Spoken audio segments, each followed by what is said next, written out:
नमस्ते, the freedom में आपका स्वागत है। मैं सुधीर। आप देख रहे हैं चंद्रशेखर आजाद की जयंती पर खास आयोजन, चंद्रशेखर आजाद के किस्सों की खास श्रृंखला, जिसका नाम है आजाद की 11 अनसुनी कहानियां। आज की कहानी चंद्रशेखर आजाद के चरित्र को लेकर के। चंद्रशेखर आजाद और दल के प्रमुख जितने भी क्रांतिकारी थे, वो सभी प्रायः औरतों, शादी, गर्लफ्रेंड वगैरह से दूर रहे, इसलिए कि वो अपना हर्ष जानते थे। वो जानते थे कि उनका अंजाम क्या होना था, उनकी राह क्या है और उस राह पर चलने का परिणाम क्या होगा। और ये बातें उनकी राह में बाधाएं बन सकती हैं। हालांकि कुछ क्रांतिकारी पहले से शादीशुदा थे और वो सक्रिय रूप से बहुत अच्छा काम कर रहे थे, जिसमें भगवती चरण वोरा और दुर्गा भाभी, इनका नाम जरूर लिया जाना चाहिए, जो कि पति पत्नी थे। सुशीला दीदी थी। बहरहाल ये जो घटना है, ये घटना बताती है चंद्रशेखर आजाद का चरित्र कितना उज्जवल था। ये बात है, झांसी में हो रहे थे और झांसी में कुछ ऐसी घटनाएं घटी कि उन्हें लगा कि अब झांसी छोड़ करके कहीं अगल बगल कहीं और चला जाना चाहिए। और सातार नदी के तट पर, झांसी से कुछ दूरी पर एक गांव है ढीमरपुरा, वहां उन्होंने एक कुटिया बनाई। वहां पर पहले से हनुमान जी का एक मंदिर था और वहीं पर वो एक कुटिया बना करके रहने लगे। नाम अपना रखा चंद्रशेखर आजाद ने हरिशंकर ब्रह्मचारी। हरिशंकर ब्रह्मचारी के रूप में वहां रह रहे थे। और जो ढीमरपुरा गांव है, वहां वो खाना खाने जाते थे। वहां ठाकुर मलखान सिंह थे, जिनके यहाँ वो खाना खाते थे। वहां सुबह बच्चों को पढ़ाते लिखाते थे कुछ, और वहीं आराम भी कर लेते थे। रात में वहीं ठहर जाते थे उनकी हवेली पर ही। फिर वो दिन भर अपना समय मंदिर में बिताते थे। मलखान सिंह के परिवार में एक उनकी बहन थी, जिन्हें ये जीजी कहते थे, चंद्रशेखर आजाद। दल के दूसरे लोग भी जब मिलने जाने लगे, परिचय हो हुआ, तो सब जीजी ही उन्हें कहते थे। और जीजी की एक विधवा सहेली थी। वो एक बार आई और हरिशंकर ब्रह्मचारी को जब उन्होंने देखा, यानी चंद्रशेखर आजाद को, तो वो विधवा आसक्त हो गई चंद्रशेखर आजाद पर। अब वो विधवा महिला हमेशा ताक में रहने लगी कि कब मौका मिले और वो चंद्रशेखर आजाद के साथ, मतलब वो ब्रह्मचारी जी के साथ वो संबंध बनाए। उम्र कुछ अधिक थी, प्रौढ़ा हो चुकी थी, लेकिन अच्छे घर की थी, मेंटेन था, या उस तरह से कुछ लोगों पर होता है ऐसे। अभी चेहरे में चमक थी, जैसा कि लिखा है चंद्रशेखर आजाद की जीवनी में विश्वनाथ वैशंपायन ने इस पूरी घटना का उल्लेख किया है। एक बार ऐसा हुआ कि रात के समय खाना भोजन वगैरह कर करके और चंद्रशेखर आजाद छत पर आराम करने गए। वो खाट पर बैठे हुए थे कि दबे पांव धीरे धीरे वो विधवा महिला भी पहुंच गई। चांदनी रात थी। वो चंद्रशेखर आजाद ने देखा कि कोई महिला आ रही है। उन्होंने देखा कि ये सामान्य सी बात है, जीजी के साथ, जीजी की ये सहेली है, हो सकता है पीछे से जीजी भी आ रही हो। और दोनों की पहले से आदत थी कि वो दोनों महिलाएं अपना आती थी, एक तरफ अपना बैठ करके गपशप करती थी। तो ऐसा ही उस दिन भी उन्होंने सोचा। लेकिन वो महिला चुपचाप चलती हुई आई, चंद्रशेखर आजाद के बगल में खाट पर बैठ गई। आजाद थोड़ा सा परे हट गए, पूछे कि कोई काम है क्या, कोई कुछ बात है। तो वो कुछ नहीं बोली, थोड़ा सा और उनके नजदीक चली गई। चंद्रशेखर आजाद को अच्छा नहीं लगा। वो चुपचाप उठे और सीढ़ी के पास पहुंचे। सीढ़ी का जब दरवाजा खोलने लगे तो वो दरवाजा दूसरी तरफ से बंद था।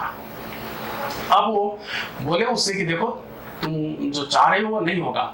उस महिला ने कहा कि मैं जो कह रही हूँ वो मानिए, वरना मैं शोर मचा दूंगी और सबको, पूरे गांव वालों को इकट्ठा करके कहूंगी कि ये मेरे साथ गलत कुछ करना चाह रहा था। आजाद ने कहा कि तुम्हें जो करना है कर लो, पूरे गांव को इकट्ठा करना है करो, लेकिन मैं ये तुम्हारी मांग मानने वाला नहीं हूँ। और फिर वहां से छत पर से चंद्रशेखर आजाद नीचे कूद जाते हैं। छत करीब 12-15 फीट ऊंची छत थी। अभी एक मंजिल ही जाहिर सी बात है रहा होगा। तो वो नीचे कूदे और जब वो महिला देखने गई तो देखी कि चंद्रशेखर आजाद चले जा रहे हैं। आजाद गए मंदिर में, वहीं सोए। वो औरत नीचे गई, जीजी को सारी बात बताई। जीजी ने उसे बहुत भला बुरा कहा। सबको लगा कि अब सबको, मतलब जीजी को, उस समय अभी वाले लोगों को अभी पता तो था नहीं कि अब शायद आजाद यहाँ नहीं आएंगे, मतलब ब्रह्मचारी जी अब यहाँ नहीं आएंगे। अगले दिन सुबह वो अपने रूटीन के हिसाब से बच्चों को पढ़ाने आए, चंद्रशेखर आजाद यानी हरिशंकर ब्रह्मचारी।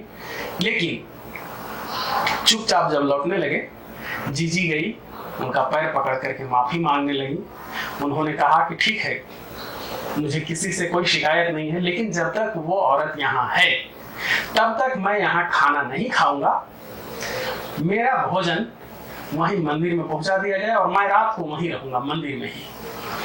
और जब तक वो महिला रही आजाद मंदिर में ही सोते रहे। ये भी उसमें उल्लेख है इस घटना में कि जब वो महिला जाने लगी वापस अपने मायके, वो अपने ससुराल यहाँ मायके में आई थी, तो उसने चंद्रशेखर आजाद के पैर पकड़ करके माफी मांगे। ये घटना बताती है चंद्रशेखर आजाद का चरित्र। इसी तरह की घटना का उल्लेख यश की धरोहर में भगवान दास माहौर ने भी किया है, यही ढिमरपुरा में, उसी मंदिर के पास। जब चंद्रशेखर आजाद यानी ब्रह्मचारी जी की ख्याति अगल बगल फैलने लगी, उस समय और अधिक भक्तों, अब आज भी इतने भक्त हो जाते हैं किसी के, तो उस दौर में कौन जानता था कि सब लोग उन्हें ब्रह्मचारी ही समझ रहे थे, कोई उन्हें क्रांतिकारी नहीं समझ रहा था। तो ब्रह्मचारी जी की ख्याति बढ़ती गई, वहां पर श्रद्धालुओं की भीड़ होने लगी। तो एक महिला की नजर वहां भी ब्रह्मचारी जी पर लग गई। वो दिन में प्रवचन देते थे या जो कुछ भी करते थे, प्रसाद बांटते थे, वो महिला ताक में रहने लगी कि किसी तरह से। लेकिन आजाद ने कभी उसे कोई छूट ही नहीं दिया, बल्कि उसको हमेशा खुद से दूर रखा।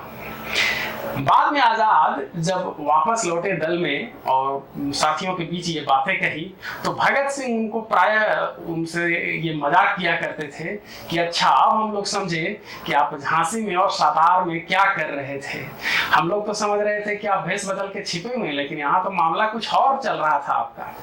तो ये बातें ही, बहरहाल ये बस चंद्रशेखर आजाद के चरित्र से जुड़ा ये एक रोचक किस्सा है जो उनके साथियों ने बाद में उल्लेख किया, बाद में अपने संस्मरणों में दर्ज किया है। आप देख रहे हैं द फ्रीडम पर चंद्रशेखर आजाद के जीवन से जुड़े खास किस्से।